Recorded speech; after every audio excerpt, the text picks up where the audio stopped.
आप सभी को जय मसीह की स्ट्रॉन्ग टावर चैनल में आप सबों का स्वागत है।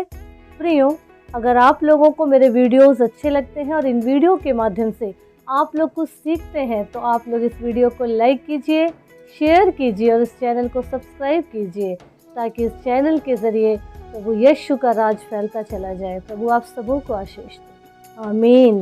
प्रियो, वचन में जाने के पहले हम अपने जीवन को एक बार फिर परखें कि हम प्रभु के पास आने के पहले और प्रभु के पास आ जाने के बाद हमारे जीवन में कोई बदलाव आया है या नहीं आया है। और अगर हमारा उद्धार हो गया है, प्रभु यीशु को उद्धारकर्ता के रूप में अगर हमने अपने जीवन में ग्रहण किया है प्रियो, तो क्या कुछ चेंजेस आया है लाइफ में।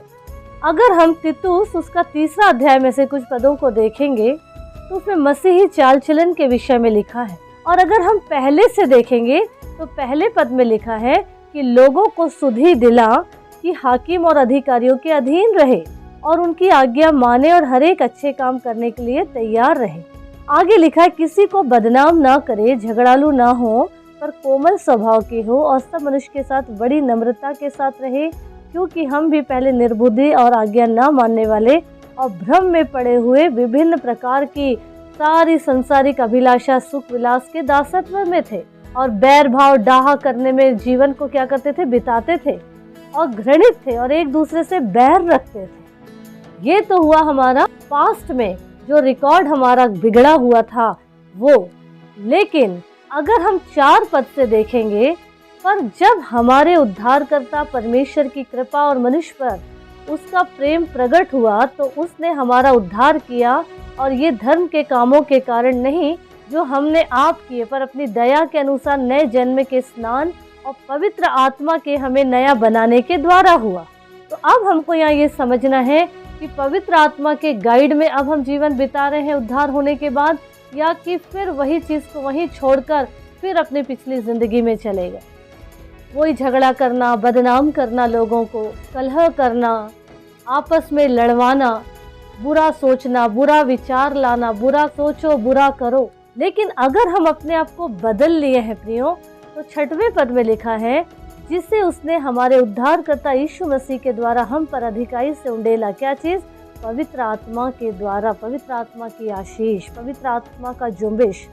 7वें पद में लिखा है जिससे हम उसके अनुग्रह से धर्मी ठहर कर अनंत जीवन की आशा के अनुसार वारिस बने। अगर हमने अपने आप को बदल लिए हैं और हमारा उद्धार हो गया है और पिछली ज़िंदगी को छोड़कर, पिछली बातों को छोड़कर हम प्रभु के साथ आगे बढ़ रहे हैं, तो 8 पद में लिखा है यह बात सच है और मैं चाहता हूँ कि तू इन बातों के विषय में दृढ़ता से बोले, इसलिए कि जिन्होंने परमेश्वर पर विश्वास किया है वे भले भले कामों में लगे रहने का ध्यान रखे। ये बातें भली और मनुष्य के लाभ की हैं। अब हमको ये समझना है कि जब हमारा पिछला रिकॉर्ड खराब था, वही झगड़ा करना, बदनाम करना, बुरी बात, बुरी कल्पनाएं, बुरा काम, बुरी बातों को फैलाना, यही कर रहे थे अगर हम, लेकिन प्रभु ने हमको बदल दिए और अपने कार्य में आगे बढ़ा रहे हैं। प्रभु ने हमको चुनकर अलग कर लिए हैं, हमारी जिंदगी को बदल दिए हैं। तो अब हमको क्या करना है? भले भले कामों में लगे रहने का ध्यान रखना है। मतलब हमको ये सोचते हुए चलना है कि क्या सही है और क्या गलत है, जो भला है, जो अच्छा है, उसी में आगे बढ़ना है। ये बातें भली और मनुष्य के लाभ की है, पर मूर्खता के विवादों और वंशावलियों और विरोध और झगड़ों से जो व्यवस्था के विषय में हो बचा रहे, क्योंकि वे निष्फल और व्यर्थ है। मतलब अब ये सारी बातें जो हमारा पिछला है, वचन क्या बोल रहा है, ये सारी बातें व्यर्थ है, बेफिजूल की बातें हैं, जिसे हम बोल सकते बिना सर पैर की बातें, टाइम वेस्ट।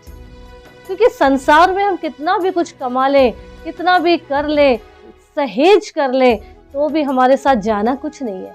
पर जो चीज़ जाना है वो चीज़ों को हम करें। 10 पद कहता है किसी पाखंडी को 1-2 बार समझा बुझाकर उससे अलग रहे। क्यों? क्योंकि अगर कोई पाखंडी है, हाँ मुंह पे बोलते हैं हाँ हाँ हम ऐसे ही करेंगे वैसे ही करेंगे, लेकिन पीठ पीछे वो फिर वही हरकत करता है, वही दुख देने वाली बात, फंसाने वाली बात, बुराई की बातें उसके जीवन से प्रकट होती रहती है। बार बार वो वही बात रिपीट करता है जिससे प्रभु को घृणा है। तो ऐसे लोग जो सामने कुछ बताते हैं, पीठ पीछे कुछ बताते हैं, ऐसे लोगों को पाखंडी बोला गया है। और ये जानकर कि ऐसा मनुष्य क्या हो गया, भटक गया है और ये पाप ही करता रहेगा कि हाँ भाई हम नहीं सुधर सकते। तो ऐसों के साथ टाइम वेस्ट करने से अच्छा बहुत सी आत्माएं हैं, उसे हमें बचाना है और आगे बढ़ते जाना है और प्रभु के राज का फैलाव का कारण बनते जाना है। प्रियो, अपने जीवन को बदलिए और आगे बढ़ते जाइए ताकि प्रभु का राज भी फैलता चला जाए। प्रभु यीशु मसीह इस वचन के द्वारा हम सबों को आशीष दे। आमीन आमीन।